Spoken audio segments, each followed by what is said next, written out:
Part 5 is possibly one of the lesser known sections of the Online Safety Act, or OSA.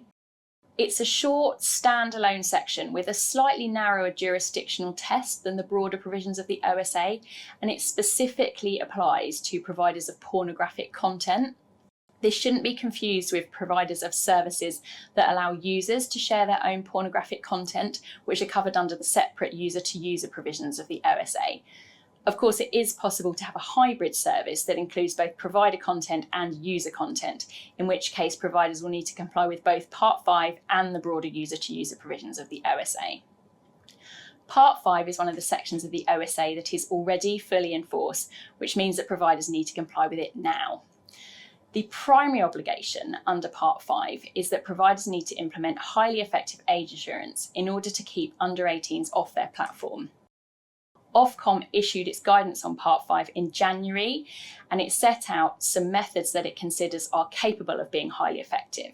This includes things like facial age estimation, photo ID matching, and credit card checks.